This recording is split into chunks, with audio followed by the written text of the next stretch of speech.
8K is a spec sheet lie. You'll actually shoot in 4K, always.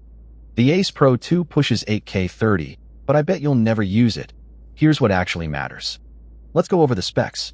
Unbeatable image quality by day and night. Record 4K 60 FPS slow MO, and utilize Active HDR for more vibrant shots. The new PureVideo mode redefines low-light shooting in an action camera, bringing innovative AI noise reduction and improved dynamic range. The 1/1.3-inch Leica sensor with f/1.8 aperture delivers genuinely impressive daylight footage. Colors pop without oversaturation, and the Active HDR mode handles high-contrast scenes better than the GoPro Hero 13's flat profile. In a side-by-side ski test, the Ace Pro 2's dynamic range was visibly wider, pulling detail from snow and shadows simultaneously. PureVideo Night Mode is a game-changer. It's the first action cam that shoots usable low-light footage without looking like mush. At a street-lit evening run, the AI noise reduction kept skin tones natural and edges sharp, where the GoPro turned into a noisy mess. It's not mirrorless level, but it's remarkably close for a pocket camera. The 2.5-inch flip-up touchscreen is a practical win. It rotates 180 degrees for vlogging and framing yourself, which the GoPro's fixed rear screen can't match. It's bright enough for sunny days, and the touch response is crisp, making menu navigation painless. For content creators who talk to the lens, this is a killer feature. Battery life is a genuine upgrade. The 1,650 mAh cell lasted 2 full days of off and on shooting, about 20% longer than the Hero 13 in my tests.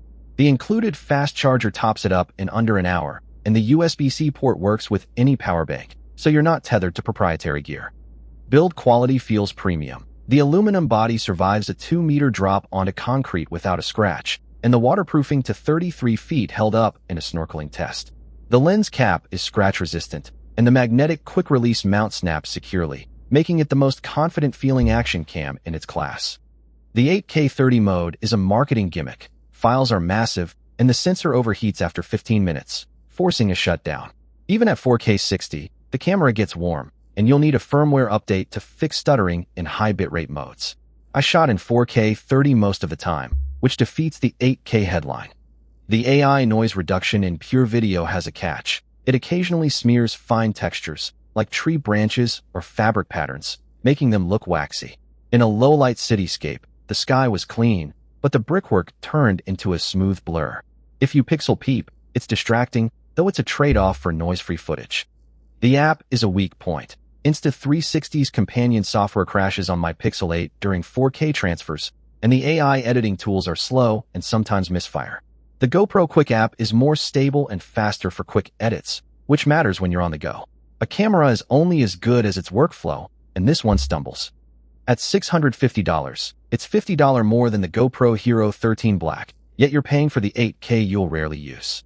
The Hero 13 offers better stabilization in fast action shots. My mountain bike test showed less rolling shutter, and GoPro's ecosystem of mounts is broader.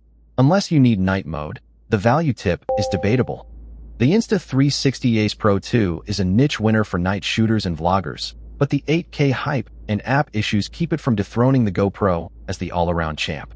If you shoot after dark or love the flip screen, it's worth the premium. Otherwise, save $50 and get the Hero 13. Full spec comparisons and test footage are in the description. Check the links before you buy.